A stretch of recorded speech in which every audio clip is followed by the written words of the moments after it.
जो American intelligence है उसकी रिपोर्ट भी आज के प्रोग्राम में आपके साथ शेयर करना चाहता हूं और आप उस पर भी ज़रा बताइएगा।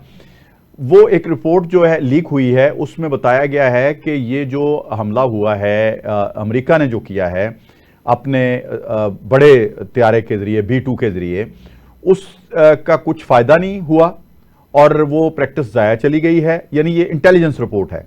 और उनका जो यूरेनियम था वो महफूज है, जो इनरिच किया हुआ था, और 60% वो चला गया है। अब 1-2 साल में वो एटमी ताकत बन सकते हैं। और ये एक तमाचा है इजराइल के। और साथ उन्होंने ये भी कहा है कि अगर ट्रंप जो है इंटरफेयर ना करते तो इजराइल तबाह हो जाता। इसका इयादा जो है वो आयतुल्लाह खामनाई ने कल के अपनी जो है टॉक उसमें किया है, जो अवाम के साथ उनका खिताब था। उन्होंने कहा जी ये इजराइल को बचाया गया है, ईरान को नहीं बचाया गया। तो इस पे आपका क्या ख्याल है? इसमें कोई शक शुबा नहीं है। मैं जो आज सारी फिगर तहकीक करने के बाद, इजराइल तो तबाह हो चुका है। जी जी, इजराइल तो दोबारा सांस लेने के काबिल मुझे आइंदा 6-7 साल में नजर नहीं आता। ठीक, ट्रिलियन डॉलर्स के नुकसान हो चुके हैं। ठीक ठीक। और उसकी जो चीज़ें मफलूज हो चुकी हैं उसमें उसकी अस्करी कुव्वत भी शामिल है। ठीक। उसकी फ़ौज को भी नुकसान पहुंचा है, उसके इंफ्रास्ट्रक्चर को भी नुकसान पहुंचा है, उसकी साइंटिफिक चीज़ों के सेंटर भी ख़त्म हुए हैं, उसकी सीनियर लीडरशिप दर्जन से ज्यादा उनकी सीनियर लीडरशिप, इवन नेतन्याहू को बड़ा नुकसान पहुंचा है। उसकी रेपुटेशन जो है, अभी हमें ज्वाइन किया है जी ब्रिगेडियर सैयद गजनफर अली, उनको वेलकम करते हैं प्रोग्राम में। सर अस्सलाम वालेकुम। वालेकुम अस्सलाम।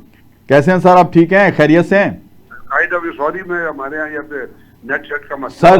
Sir welcome welcome welcome. बल्कि मैं ये जरूरी समझता था कि आज के प्रोग्राम में आपका भी एक राय शामिल हो जाए। इस्तेहकाम पाकिस्तान की बात हो रही है, ईरान इजराइल जंग के नताइज के तनाजुर में आप क्या कहेंगे? ये बिल्कुल ईरान इजराइल जंग का जो तनाज़ा है ना, वो एक तनाज़ा है जो इनिशियली इन दो मुल्कों के दरमियान था और पूरे मिडल ईस्ट के ऊपर उसका इफेक्ट आ रहा था। फिर इसके अंदर अमेरिका शामिल हो गया। पाकिस्तान के इस्तेहकाम का जो तनाज़ा है वो तो रहा है इंडिया के साथ। उसमें पाकिस्तान ने अपना इस्तेहकाम, अपनी सॉवरेनिटी, अपनी स्टेबिलिटी, अपनी स्टैंडिंग जो है वो पूरी दुनिया को बता दी थी कि हमारी स्टैंडिंग क्या है, हमारी मिलिट्री कैपेबिलिटी क्या है, हम क्या डिसीजन ले सकते हैं, किस वक्त पे ले सकते हैं। 26 एयरफील्ड्स को अटैक करना कोई छोटी बात तो नहीं थी ना। बिल्कुल ठीक। तो हमने कॉन्स्टेंटली उनको किया। जहां तक आप ईरान इजराइल के तनाज़े में पाकिस्तान की स्टैंडिंग लेते हैं, वो डिप्लोमेटिक लेवल पे स्टैंडिंग रही। पाकिस्तान ने डिप्लोमेसी के तौर पे अपना यूनाइटेड नेशंस में दुनिया के जिन ममालिक से बातचीत की, वहां पे पाकिस्तान चाइना का जो कॉमन स्टांस था, पाकिस्तान चाइना और रशिया का ईरान के ऊपर, उसके हिसाब से।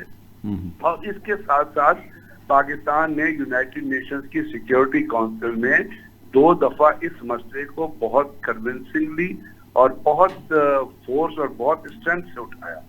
तो वहां पे जो दोनों चीजें थी वो हमने ईरान को स्ट्रेंथ प्रोवाइड करने के लिए की। और आपने देखा है कि ईरान, जब आप जंगें लड़ते हैं तो जंग तो मुल्क खुद ही लड़ता है, जिसके ऊपर जानी पोज की गई होती है, जंग में किया होता है।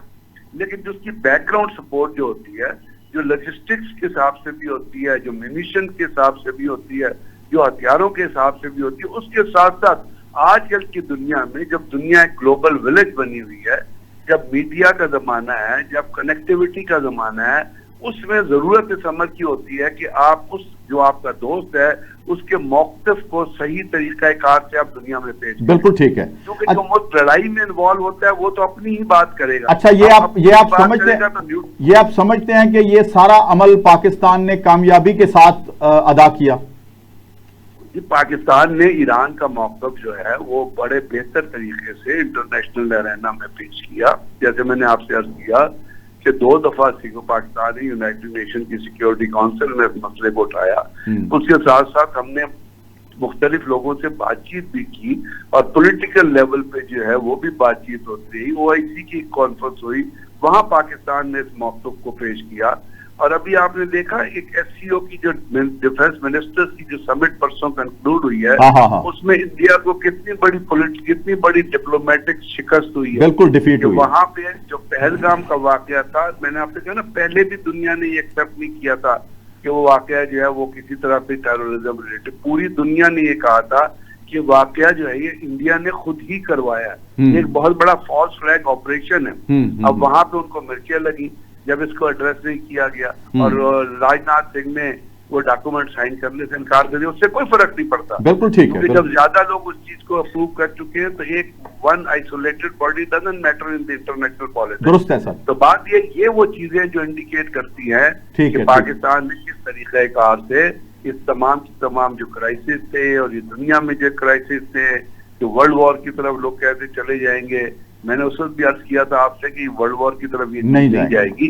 हाँ, ये है क्योंकि ये स्टैंड ऑफ डिस्टेंस की, स्टैंड ऑफ वेपन्स की वॉर है, ये एक रिमोट कंट्रोल वेपन्स की वॉर है। तो इसमें ये टिकटॉक हो के अमेरिका जब दरमियान में आया तो उस वक्त ये खतरा पैदा हुआ था। ठीक हो। अच्छा सर, एससीओ की जो बात आपने की है, कर्नल सैफ कुरैशी हमारे साथ मौजूद हैं, उनसे भी पूछते हैं। सर, आप भी इस बारे में कुछ बात कर रहे थे, आप इत्तफाक करते हैं ये जो डिफीट हुई है वहां पे और इसके असरात इंडिया पे फ्यूचर में क्या पड़ेंगे? जी, मैं अर्ज करूंगा कि मैंने 78 ईयर्स में जंगें भी देखी, वाक़यात भी देखे, मुल्क के हालात भी ऊपर नीचे जाते देखा, 65, 71 उसके बाद भी। मगर जो मैंने अपनी जंग में और अभी ईरान की जंग के दौरान टॉप लीडरशिप को जिस तरीके से मेहनत करते हुए, जिस तरीके से दुनिया के हर कोने में पहुंचते हुए और जिस तरीके से विजडम से, विजन से और पूरी स्ट्रेंथ से पाकिस्तान को लुक आफ्टर किया और उसके बाद ईरान को भी लुक आफ्टर किया, वो कमाल का एक चैप्टर है हमारी हिस्ट्री में, पाकिस्तान और ईरान की हिस्ट्री में। अगर फील्ड मार्शल व्हाइट हाउस में बैठे हुए प्रेजेंटेशन दे रहे हैं और उस लेवल पे चीज़ें मैनेज कर रहे हैं, तो इधर आपके डिप्टी वजीर आजम चाइना में बैठे हुए हैं, आपके वजीर आजम पुतिन के साथ नजर आ रहे हैं, और आपके वजीर दिफा वजीर दिफा आपके अभी देखिएगा एससीओ में जो हुआ, प्रॉपर प्रेजेंटेशन दी आपके डीजी, इनके सिक्योरिटी एडवाइजर ने, जनरल आसम,